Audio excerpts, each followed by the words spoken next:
The message came on a Tuesday morning, and it changed everything. Kang Tae was sitting in his small apartment in Seoul when his phone rang. He was eating rice and soup, the same breakfast his grandmother used to make for him when he was a child. The call was from the United Earth government, and the woman on the other end spoke with a voice that trembled slightly. "Mr. Kang, you have been selected for the diplomatic mission to Valoria Prime. Please report to the Global Space Center in Geneva within 48 hours. Tae almost dropped his spoon.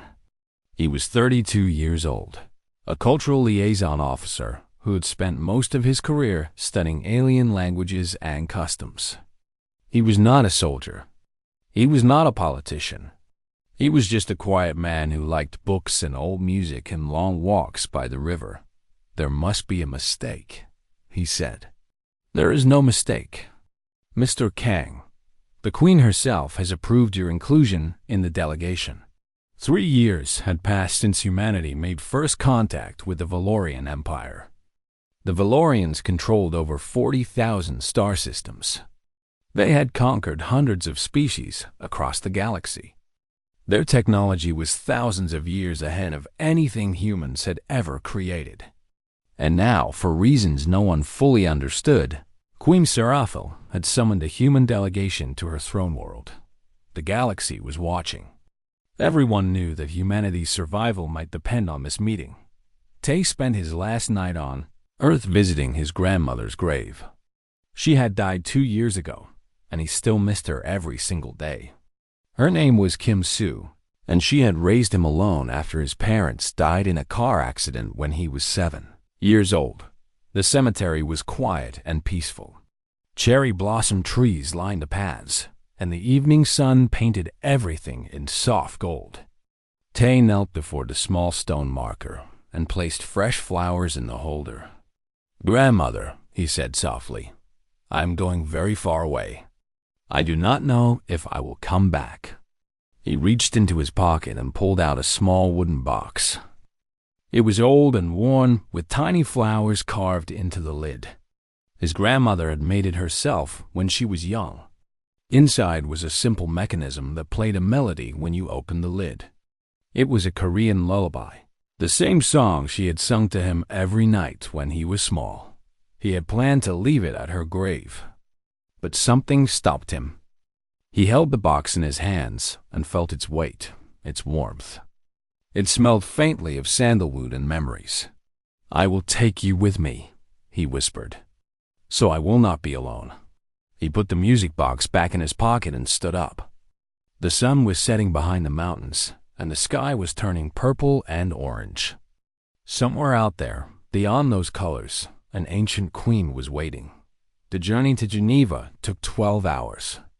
When Tae arrived at the Global Space Center, he found the rest of the delegation already assembled. There were 20 people in total, including scientists, diplomats, military officers, and translators. Commander Han Woo was the leader of the delegation. He was a tall man with gray hair and hard eyes. He had fought in 3 wars and had the scars to prove it. When he saw Tae, he frowned. "You are the cultural liaison?" he asked. "Yes, Commander. You look like a schoolteacher." "I was a schoolteacher, Commander, before I joined the liaison program." Han Woo shook his head slowly. "The fate of humanity rests on this mission, and they send me a schoolteacher." He walked away without another word. Dr. Una Park was kinder.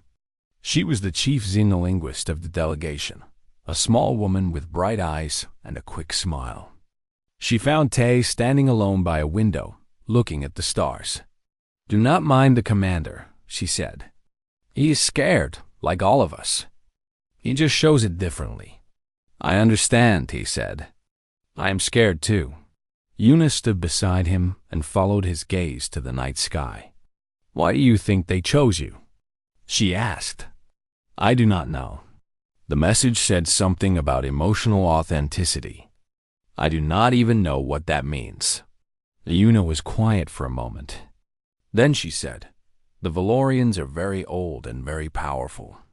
But our intelligence reports say they have lost something important. They do not feel emotions anymore. They see feelings as weakness, as something to be removed. She paused.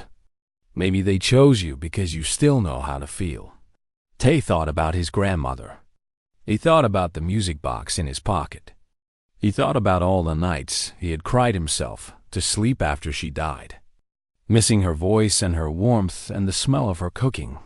Feeling things has only ever brought me pain, he said. Maybe, Yuna replied, but it has also brought you love. And that is something the Valorians do not have. The next morning, the delegation boarded the Valorian escort ship. It was enormous, larger than anything humans had ever built. The walls were smooth and silver, and the air inside was cold and clean. There were no decorations, no colors, no signs of personality anywhere. It felt like walking inside a machine. The Valorian crew members moved silently through the corridors. They were tall and slender, with pale blue skin and eyes that glowed faintly silver. They did not speak to the humans unless absolutely necessary. They did not smile. They did not laugh. They barely seemed to breathe. Tay found a small observation room with a window that looked out at the stars.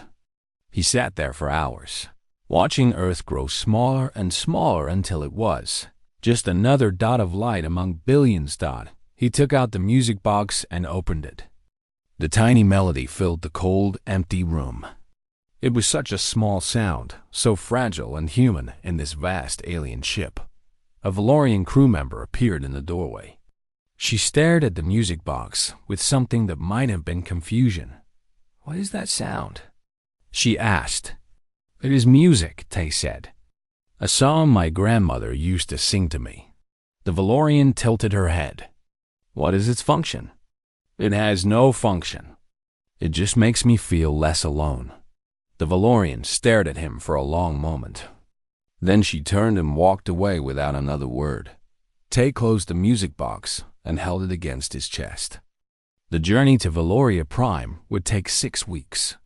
6 weeks of cold silence and empty corridors and alien eyes that held no warmth. But he had his grandmother's music box. He had his memories. He had his human heart, still beating, still feeling, still alive. And somehow, deep in his bones, he knew that would be enough. 6 weeks felt like 6 years. The Valorian ship moved through space at speeds that made Tay's head hurt to think about. Stars blurred past the observation windows like streaks of white paint. The humans stayed in their assigned quarters most of the time, eating tasteless nutrition blocks and sleeping in beds that were too hard and too cold. Dr. Yuna spent her days studying the Valorian language. She had a small computer tablet filled with translation data, and she worked on it from morning until night. One evening, she found Tay in the observation room and sat down beside him with a troubled expression on her face. "I have found something strange," she said. "What is it?" "Their language. The Valorians have over 2 million words. They have words for mathematical concepts that humans have not even discovered yet. They have words for colors we cannot see and sounds we cannot hear." She paused and shook her head slowly. "But they have no word for gift." Tay frowned. "What do you mean?" "The concept does not exist for them. When one Valorian gives something to another, it is always a transaction, an exchange. There must always be something given in return. The idea of giving freely, without expecting anything back, is completely foreign to them." Tay thought about his grandmother. She had given him everything. Her time, her love, her stories, her songs. She had never asked for anything in return. That was what love meant to her. "What other words are missing?" he asked. Yuna looked at her tablet. "They have no word for surprise, no word for gratitude, no word for nostalgia." She looked up at him. "They have no word for missing someone." The ship arrived at Valoria Prime on the 42nd day. Tay stood at the observation window and watched as the planet grew larger and larger. It was beautiful in a cold way, all silver oceans and white cities and perfect geometric patterns. There were no forests, no mountains, no wild places. Everything had been planned. Everything had been controlled. The ship landed in the capital city, and the humans stepped out into the alien world. The air was thin and sharp, like breathing glass. The sky was a pale purple color, and 3 small moons hung low on the horizon.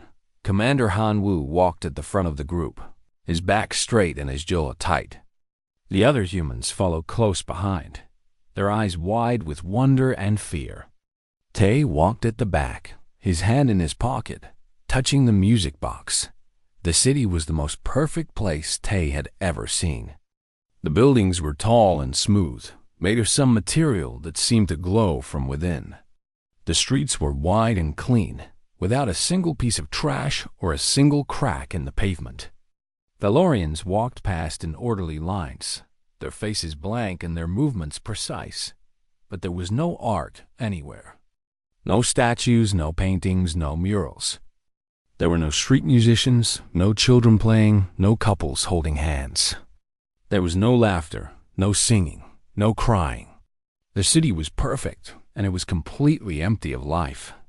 "It is like a museum," Una whispered. "A museum where everything is dead."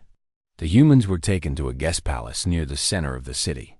Their rooms were large and comfortable, but just as cold and empty as everything else. Tay sat on his bed and looked out the window at the perfect streets below.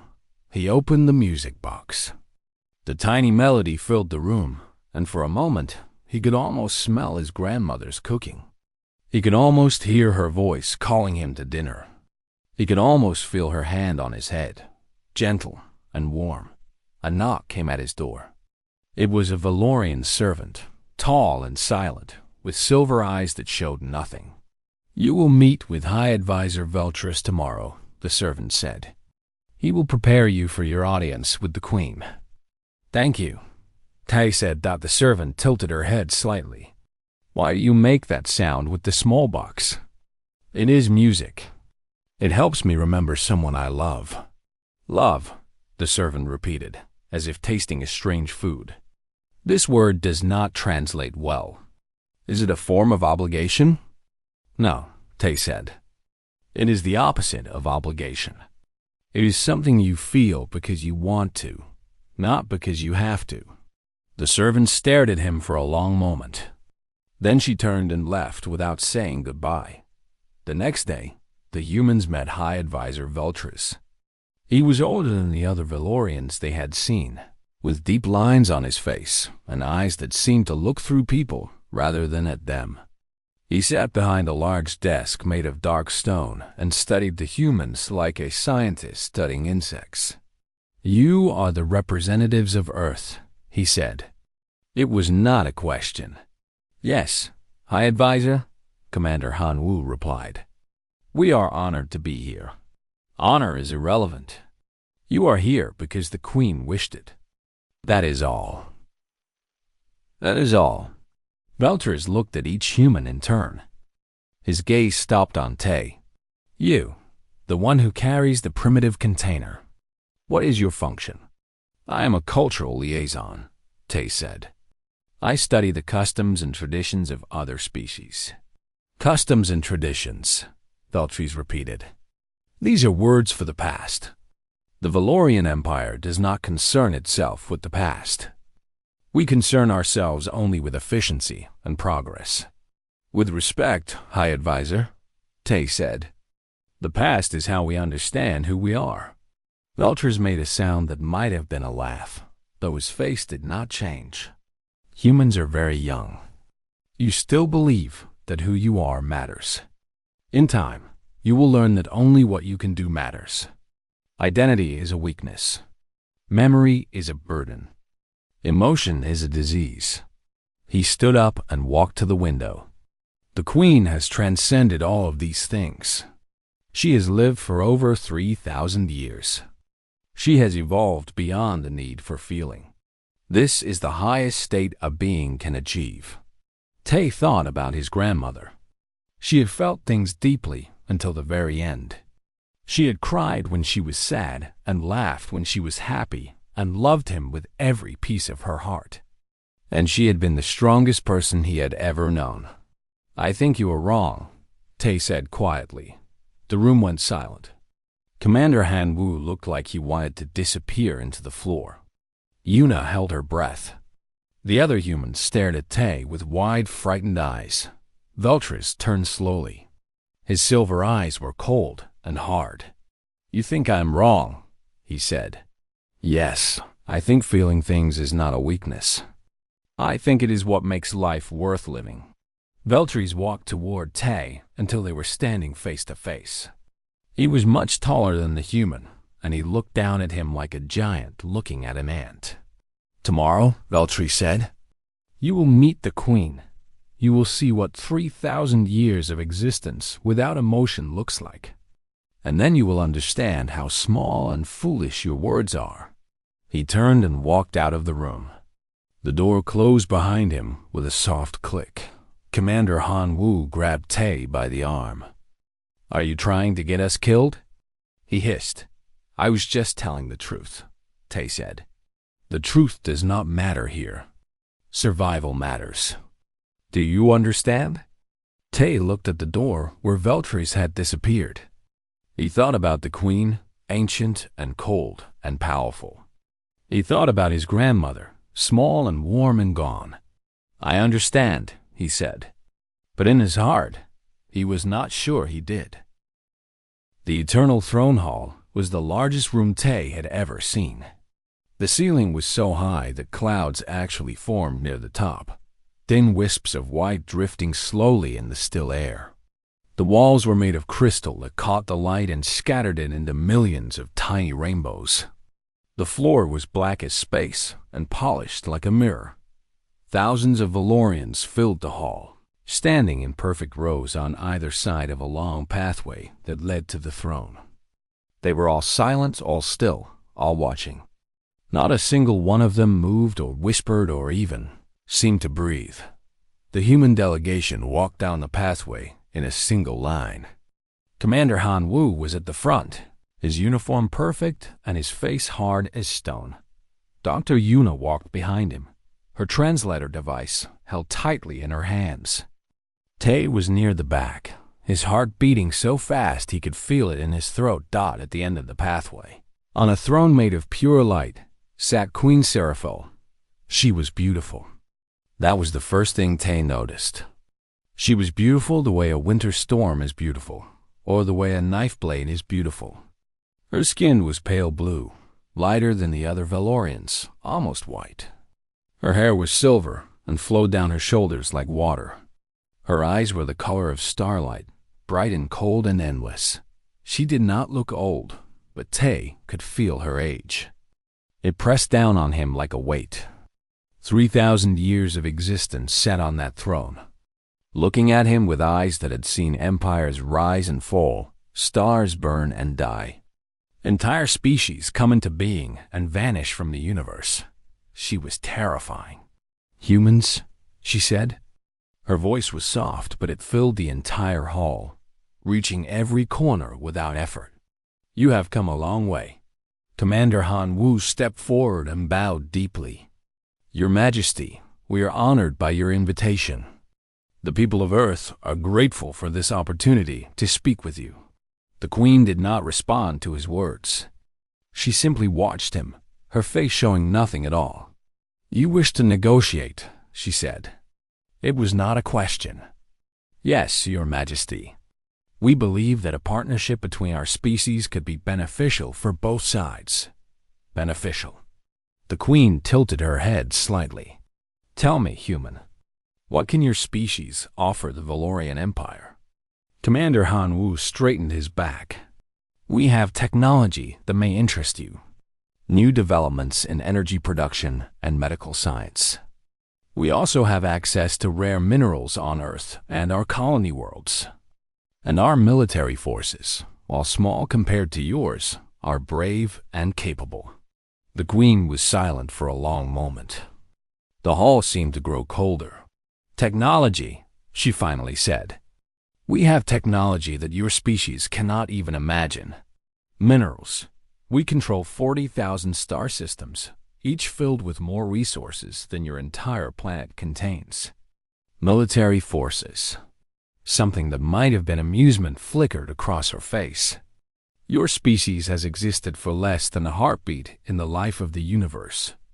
Your strongest warriors would not survive 5 minutes against our weakest soldiers. Commander Han Wu's face went pale. Your Majesty, I meant no disrespect. You have offered nothing of value, the Queen continued. This is disappointing, but not surprising. Young species always believe that they have something to offer. They rarely do. The silence that followed was heavy and thick. Tay could feel the other humans trembling beside him. This was it, he thought. This was how humanity would be judged. This was how they would be dismissed, like children who had wandered into a room of adults' thought. Then the Queen's eyes moved. They swept across the human delegation slowly, studying each face until they stopped on Tay. You, she said. The one in the back. Come forward. Tay's legs felt like they were made of water. He walked forward on shaking knees, feeling thousands of alien eyes watching him. He stopped a few meters from the throne and bowed, trying to copy what Commander Han Wu had done. You are different from the others, the Queen said. Why? I do not know, Your Majesty. You carry something. A small container made of wood. What is it? Tay's hand went to his pocket automatically.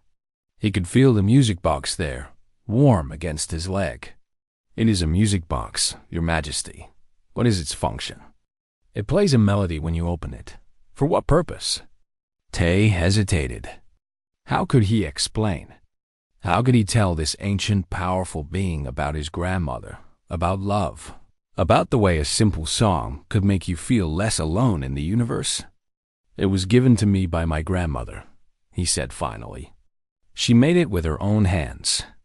When I listen to it, I remember her. It makes me feel connected to her, even though she is gone. The Queen leaned forward slightly. It was the first movement she had made since they entered the hall. She gave it to you, the Queen repeated. What did you give her in return? Nothing, Your Majesty. Nothing. The Queen's eyes narrowed. That is inefficient. An exchange should be equal. If she gave you something, you should have given her something of equal value. It was not an exchange, Your Majesty. It was a gift.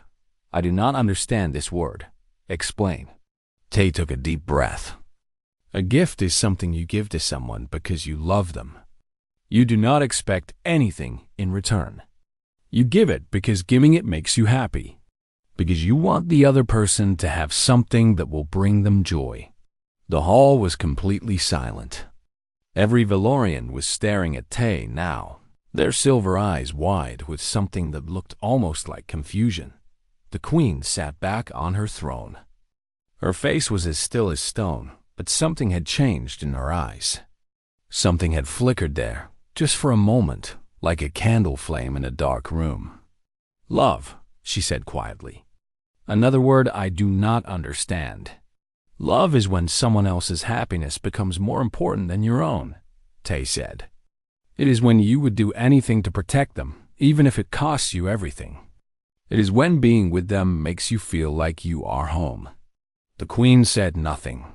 She simply stared at Tay, her ancient eyes studying him like he was a puzzle she could not solve. Finally, High Advisor Veltris stepped forward. Your Majesty, we should not waste more time on this primitive silence.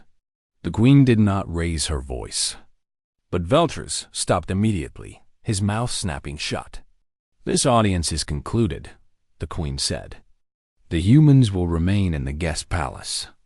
I will consider what has been discussed. She stood up from the throne. She was taller than Tay had expected, almost 2 meters tall, and she moved with a grace that seemed to bend. The light around her.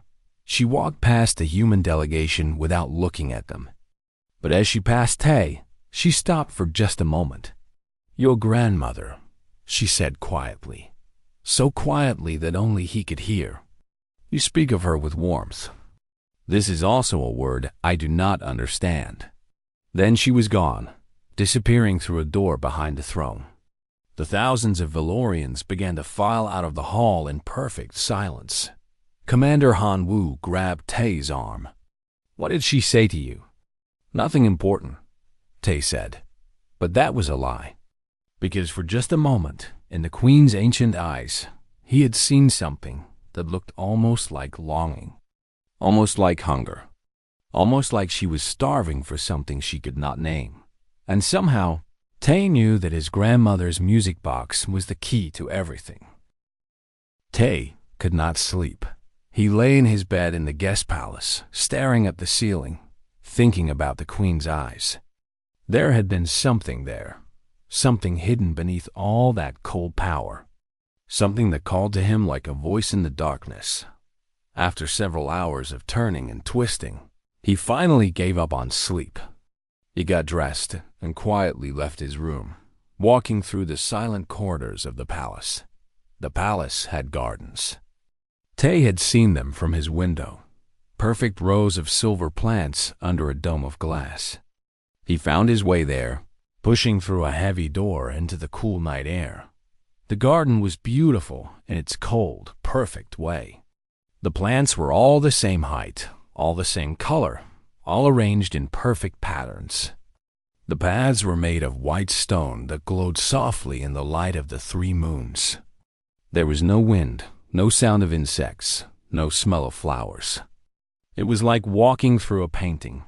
And there, in the center of the garden, standing beneath the moons, was Queen Seraphel. She was alone. No guards, no servants, no advisors.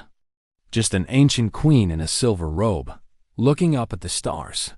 Tay's first thought was to run. He should not be here. He should not see her like this, alone and unprotected. If anyone found him, they would probably kill him. But something kept his feet still. She looked different without her throne, without her court watching. She looked smaller. She looked tired. She looked like someone carrying a weight too heavy for anyone to bear. "I know you are there, human." Her voice was soft, nothing like the powerful sound that had filled the throne hall. She did not turn around. Tay stepped forward slowly. "I am sorry, Your Majesty. I did not mean to disturb you." "You cannot sleep either," she said. It was not a question. "No, Your Majesty. Come, stand beside me." Tay walked across the white stone path until he was standing next to her. She was looking up at a particular star, a bright blue point of light among thousands of others. "Do you know what that star is?" she asked. "No, Your Majesty. It is the star my homeworld once orbited. The world where I was born, 3,247 years ago." She paused. "It exploded 800 years after I left. Everyone I knew as a child, everything I remembered from my youth, was destroyed in a single moment." Tay did not know what to say.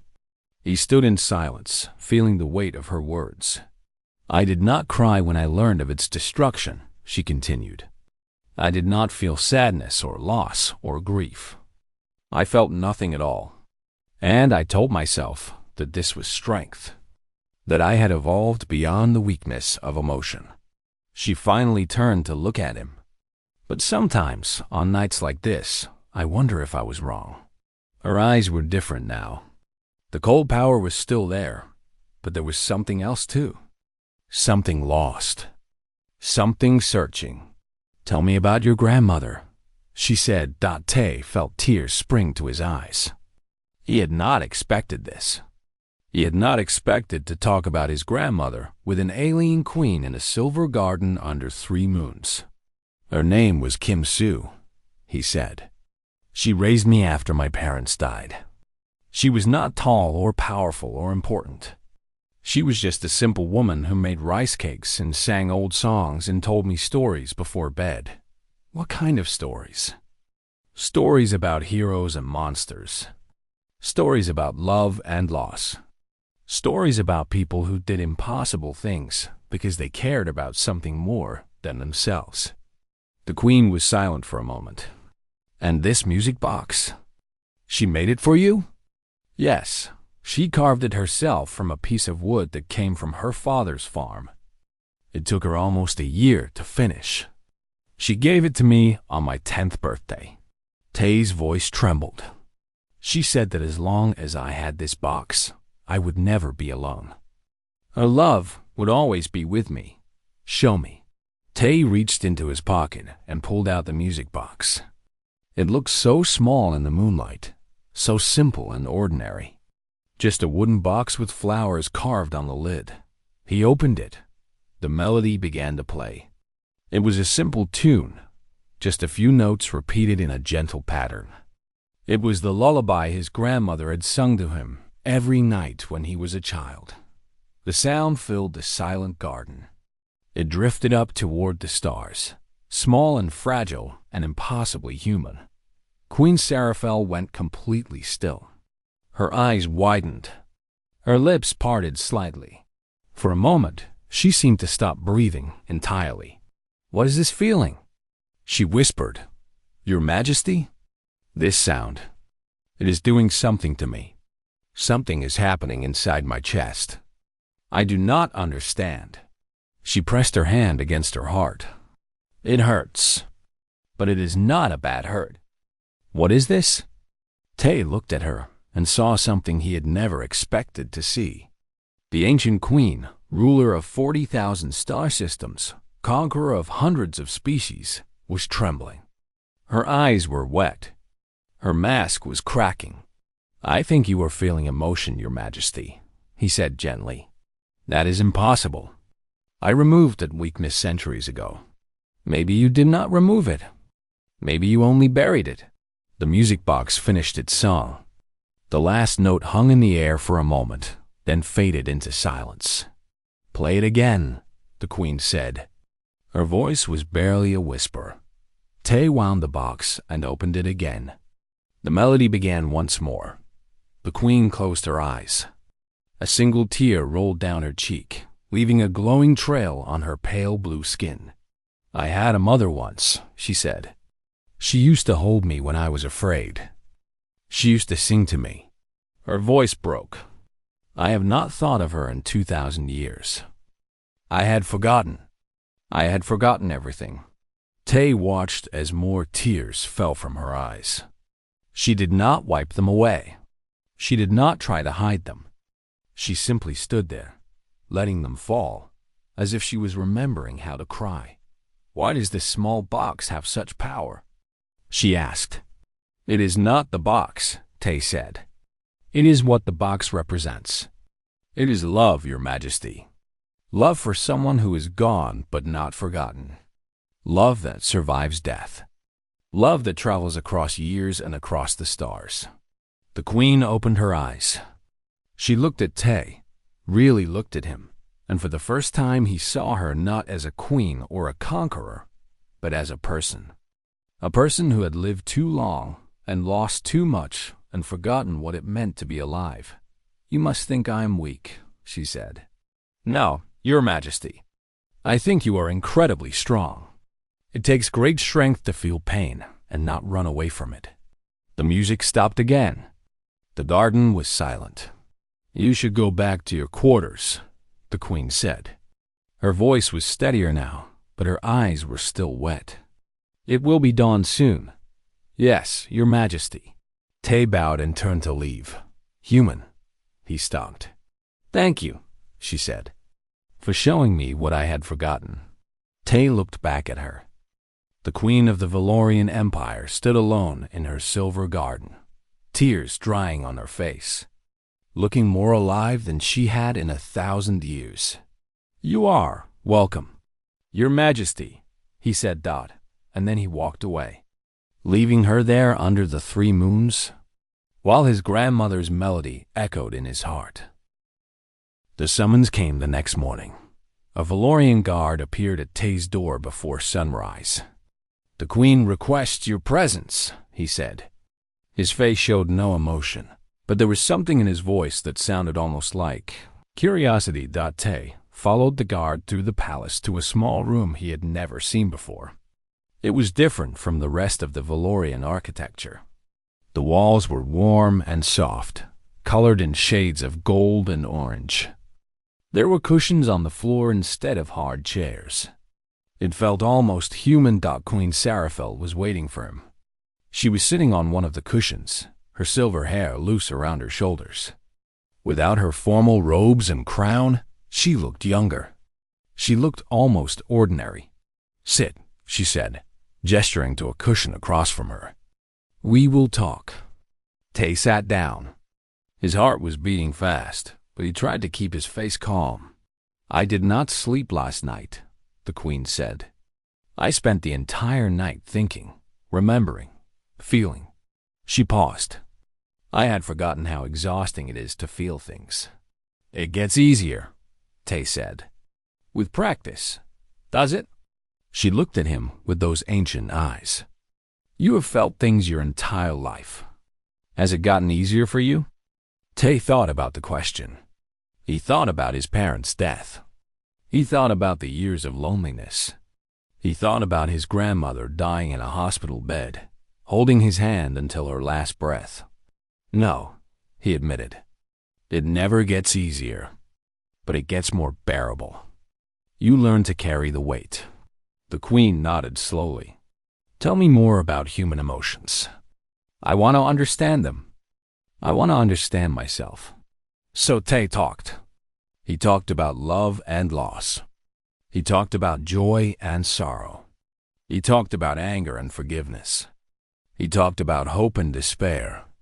He explained how humans could feel many things at once, how happiness and sadness could exist together like two sides of the same coin. The Queen listened. She asked questions, hundreds of questions. What did it feel like to laugh? Why did humans create art? What was the purpose of poetry? Why did people cry at weddings? What did it mean to miss someone? Tay answered as best as he could.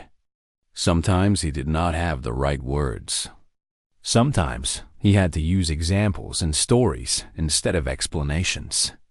But the Queen listened to everything, absorbing it like someone dying of thirst finally finding water. The conversations continued for days. Every morning, Tay would be brought to the small room.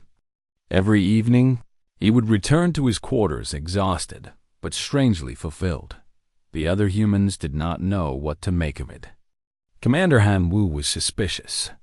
"What does she want from you?" he demanded. "I do not know," Tay said. "She just wants to talk." Queens do not just talk. There must be something else. Some trick. But Tay did not think it was a trick. He thought the Queen was simply hungry. Hungry for something she had not tasted in thousands of years. Hungry for connection. Hungry for feeling. Hungry for the simple human things she had convinced herself she did not need. Dr. Yuna was more understanding. "You are teaching her what it means to be alive," she said. "That is an incredible thing." On the fifth day, something changed. Tay arrived at the small room to find the Queen pacing back and forth, her face troubled. "I remembered something last night," she said. "A memory I had buried for over 2,000 years. "What memory?" "I had a daughter once." Her voice cracked on the word. Her name was Lyriel. She was small and bright and full of questions. She used to follow me everywhere, asking me about the stars and the worlds we would visit. The Queen stopped pacing. She died when she was very young, a disease we could not cure. I held her in my arms as she took her last breath. Tay felt his own eyes growing wet. "I am so sorry. After she died, I made a decision. I would never feel that kind of pain again. I would cut out my emotions like a surgeon cuts out a tumor. I would become cold and perfect and eternal." She looked at Tay, and I did. For 2,000 years, I felt nothing. I thought I was strong, but I was not strong. I was just empty. She sat down heavily on a cushion. For a moment, she looked not like a queen, but like a grieving mother. "Your grandmother's music box," she said. "It woke something in me, something I thought was dead. And now I cannot go back to sleep. I cannot unfeel what I have felt. Would you want to? Tay asked. If you could go back to feeling nothing, would you? The queen was silent for a long time. Then she shook her head slowly. No, she said. The pain is terrible. But feeling something, anything, is better than feeling nothing at all. She looked at Tay. You have given me a great gift, human. You have given me back myself. High Advisor Veltris appeared in the doorway. His face was hard and angry. Your Majesty, he said, the court is becoming concerned. You have been spending too much time with this primitive. There are rumors that you have been changed. I have been changed, the Queen said calmly. This is dangerous, Your Majesty. Emotion is weakness. It makes rulers vulnerable to manipulation. This human is corrupting you. He is not corrupting me. He is healing me. Veltris stepped forward. Your Majesty, I have served you for 800 years. I have never questioned your judgment, but I am questioning it now. You must send these humans away before they do more damage. The Queen stood up. Even without her crown and robes, she was still terrifying. Her eyes burned with a cold fire. You forget yourself, Veltris. I am the Queen. I decide what is weakness and what is strength. I decide who stays and who goes. She walked toward him until they were face to face. And I am deciding right now that you will leave this room and not return until you are called. Veltris stood frozen for a moment. Then he bowed stiffly and backed out of the room. When he was gone, the Queen's shoulders dropped. She suddenly looked very tired. He is not wrong, you know, she said quietly. What I am feeling is dangerous. For an immortal being to feel things is like holding fire in your hands. It can warm you, but it can also burn you. Then why do you keep doing it? Tay asked. The Queen turned to look at him. A small smile appeared on her lips, the first smile Tay had ever seen her make. Because for the first time in 2,000 years, she said, I feel alive. And I am not willing to give that up. Not even for safety. Not even for power. Not even for eternity. She reached out and touched Tay's hand. Her skin was cool and smooth, but her touch was gentle. Thank you, she said, for reminding me that there are things in the universe worth feeling pain for. Tay looked at the ancient queen, at the tears in her eyes and the smile on her lips, and he knew that everything was about to change. Not just for him, not just for humanity, but for the entire galaxy, Dodd. And it had all started with a simple wooden box and a grandmother's lullaby. The announcement came without warning. On the 10th day after the first audience, all humans were summoned to the Eternal Throne Hall. Commander Hanwu looked worried. Dr. Yuna looked curious. Tay felt something he could not name, something between hope and fear. The hall was filled with even more Valorians than before. They stood in perfect rows, thousands upon thousands of them, their silver eyes watching and waiting. The air was tense and heavy with expectation. Queen Seraphil sat on her throne of light. She wore her formal robes again, silver and white and shimmering like stars. Her crown rested on her head, a delicate thing made of crystal and light. She looked every inch the ruler of 40,000 worlds, but Tay could see the difference. There was color in her cheeks now. There was life in her eyes. She was still terrifying, still ancient, still powerful beyond imagination. But she was no longer empty. High Advisor Veltris stood beside the throne, his face carefully neutral. Behind him, half hidden in the shadows, was a younger Valorian with curious eyes. Tay had not seen him before. He looked at the humans with interest rather than disdain. Humans of Earth, the Queen said. Her voice filled the hall, reaching every corner. You came to us seeking partnership. You came offering technology and resources and military service. These things have little value to us. But you have given us something far more precious. Something we did not know we needed. The hall was completely silent. Not a single Valorian moved or whispered.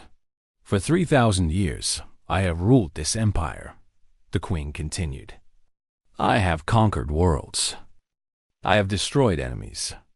I have built the greatest civilization the galaxy has ever seen. But I forgot something important along the way.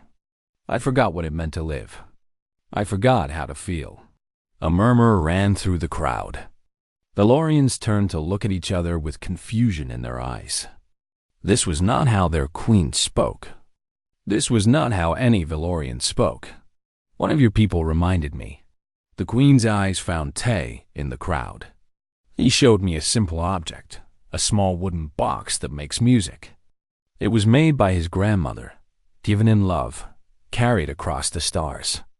And when I heard that music, something inside me woke up. Something I thought was dead. She stood up from her throne. The light around her shifted and pulsed.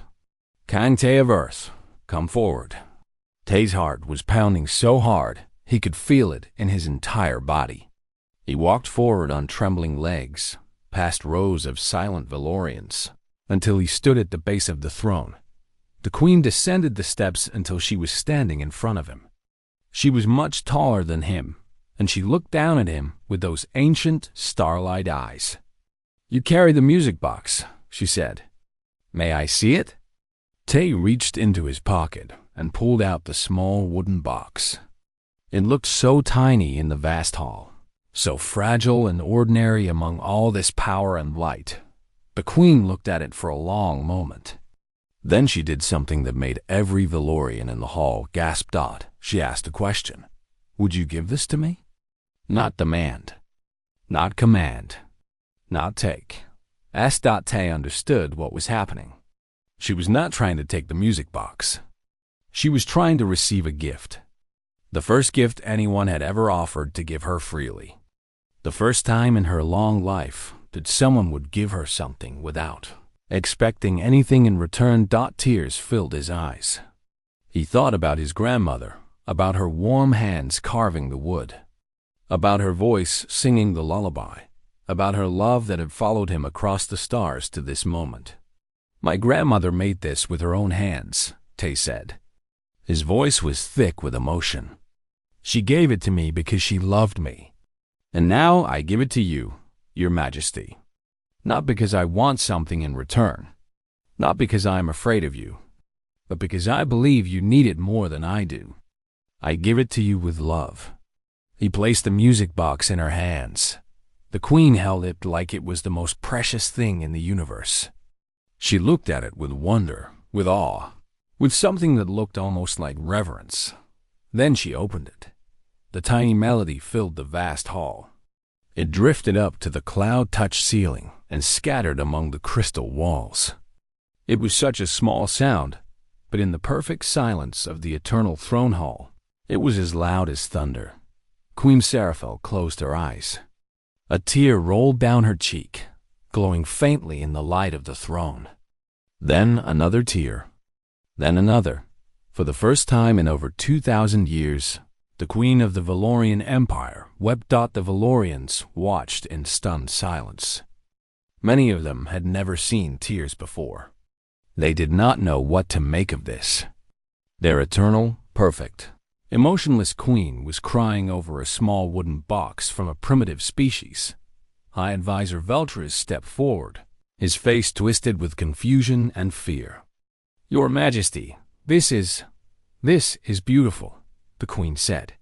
Her voice was soft and broken and real. This is the most beautiful thing I have ever held. She looked at Tay with tears still falling from her eyes.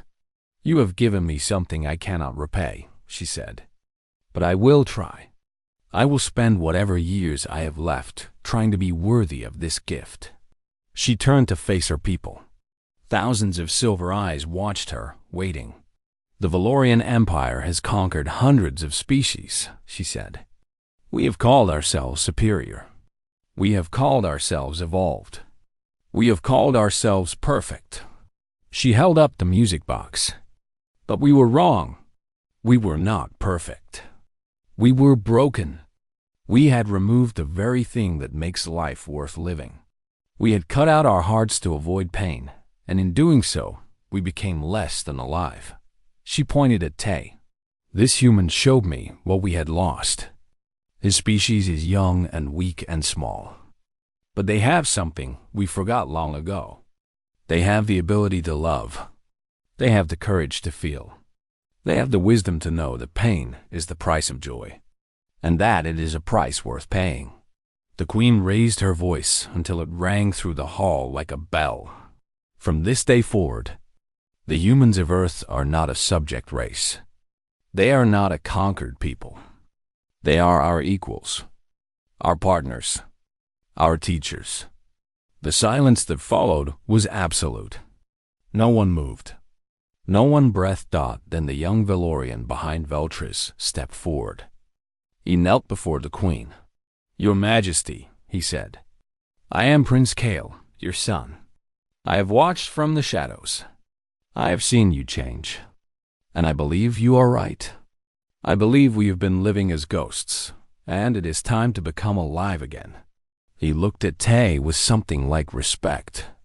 "I would like to learn from this human. I would like to learn what we have forgotten." The Queen smiled through her tears. "Then you shall learn, my son. We shall all learn." She turned back to Tay. "Thank you, Kang Tay of Earth. You have given me a simple present, but its value is beyond measure." Tay bowed his head. Tears were running down his own face now. "It was not just from me, Your Majesty," he said. "It was from my grandmother, from Earth, from all of humanity. We give it to you with love." The Queen held the music box against her heart. The melody had stopped, but its echo seemed to linger in the air. "Love," she said quietly. "What a beautiful word. What a beautiful gift." And in that moment, surrounded by thousands of aliens who were learning to feel for the first time, Tay knew that everything had changed forever. The news spread across the galaxy like fire. The Valorian Empire, the most powerful civilization in known space, had declared humanity its equal. Not through war, not through technology, not through power, but through a simple wooden music box and the love of a grandmother who had been dead for 2 years. Every species in the galaxy watched in amazement. The Valorians had conquered hundreds of worlds. They had crushed rebellions and destroyed armies. And now they were calling a tiny young species from an insignificant planet their partners and teachers. It made no sense. And yet it made perfect sense. The weeks that followed were filled with change. Queen Seraphel ordered the creation of the first Valorian Art Academy, staffed by human teachers. She commissioned musicians and poets and storytellers to come to Valoria Prime and share their craft. For the first time in thousands of years, Valorians began to create things that had no purpose, except beauty. The word gift was officially added to the Valorian language. It was the first new word added in over 500 years. The Queen herself defined it, an object given freely, carrying the weight of emotion rather than obligation. Valuable not for what it is, but for what it represents. Prince Kale became the first Valorian to study human culture full-time. He spent hours with Dr. Yuna, learning about Earth's history, its music, its stories. He was fascinated by everything, especially the concept of family. He asked 1,000 questions about parents and children and grandparents and the bonds that tied people together across generations. Commander Hanwu finally understood why Tay had been chosen for the mission. He found the younger man sitting alone in the palace garden one evening, looking up at the stars. "I owe you an apology," Hanwu said. "I called you a schoolteacher. I said the fate of humanity rested on this mission, and they sent me someone useless." He sat down beside Tay. "I was wrong. You did what all our weapons and technology and diplomacy could never have done. You reached her heart." Tay smiled sadly. "It was not me. It was my grandmother. I just carried her gift. That is not true, and you know it. Your grandmother made the box, but you had the courage to share it. You had the wisdom to know what the queen needed. You had the heart to give it freely. Han Wu put a hand on Tei's shoulder. You saved us all, Kang Tei. Never forget that. On the last day before the human delegation was scheduled to return to Earth, Queen Seraphel asked to see Tei alone. She met him in the small room where they had spent so many hours talking. The warm room that felt almost human. She was holding something in her hands. A small container made of crystal, filled with a glowing liquid. This is for you, she said. Tei looked at the container. What is it? My tears. The tears you saw me cry when you gave me the music box. I had them preserved and crystallized. She held the container out to him. It is my first gift, made with love. Tei took the container with trembling hands. The crystallized tears glowed faintly, like captured starlight. He could feel their warmth even through the crystal. I do not know how to thank you, Your Majesty. You do not need to thank me. That is what you taught me, is it not? A gift does not require thanks. It only requires acceptance. She smiled, a real smile that reached her eyes. But if you wish to do something for me, there is one thing. Anything. Remember me. When you are old and gray, when you have children and grandchildren of your own, remember the ancient queen who forgot how to feel. Remember how you woke her up. Her voice softened. And tell your grandchildren the story, so that it will never be forgotten. Tei's eyes filled with tears. I will remember, Your Majesty. I promise. The queen reached out and touched his face gently. You are a remarkable being, Kang Tei. Your species is young and small and fragile. But you have something that makes you more powerful than any empire. You have the ability to love without reservation, to give without expecting return, to feel pain and still choose to feel more. She stepped back and straightened her robes. Go home, little human. Go home and tell your people what happened here. Tell them that the galaxy is changing because of them. Tell them that they matter. Tell them that a grandmother's love can move the stars. The journey home took 6 weeks. But this time, it did not feel like 6 years. The Valorian crew members talked to the humans, asked questions about Earth, listened to music that Dr. Yuna played from her computer. The ship was no longer cold and silent. It was alive. When they finally arrived on Earth, Tei was greeted as a hero. There were parades and speeches and celebrations. Government officials wanted to shake his hand. News reporters wanted to interview him. Everyone wanted to hear the story of the man who had changed the galaxy. But Tei did not want parades or speeches or fame. He wanted only one thing. On his first morning back on Earth, before the sun had risen, he took a shuttle to Korea and drove to the cemetery where his grandmother was buried. He walked through the familiar paths, past the cherry blossom trees, until he reached her small grave marker. He knelt in the grass and placed the crystallized tears beside her headstone. I did it, grandmother, he whispered. Your gift saved us all. The morning sun was rising behind the mountains. The sky was turning pink and gold. Birds were beginning to sing in the trees. I gave away your music box, he continued. I hope that is okay. I gave it to someone who needed it more than me. An ancient queen who had forgotten how to feel. She holds it every night now. She listens to your song. She remembers what it means to love. A breeze stirred the cherry blossoms, and petals began to fall around him like pink snow. I think you would have liked her, grandmother. She's very old and very powerful, but underneath all that, she is just someone who was afraid of being hurt. Just like the rest of us. He touched the grave marker gently. Thank you for everything. For raising me. For loving me. For teaching me that a simple gift can be more powerful than all the weapons in the universe. He wiped tears from his eyes. I love you. I will always love you. And now the whole galaxy knows your song. Far away, across the vast emptiness of space, on a throne world that had never known warmth, Queen Seraphel sat alone in her chambers.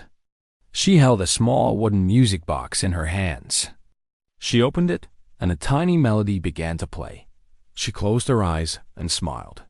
For the first time in 3,000 years. She did not feel alone, and somewhere, in the great tapestry of the universe, a grandmother who had loved a small boy with all her heart was finally at peace. Her gift had traveled across the stars. Her love had changed everything, in the end. That was what humans had that no other species in the galaxy possessed. Not technology, not power, not knowledge, just love. Simple, ordinary, extraordinary love. And it was more than enough.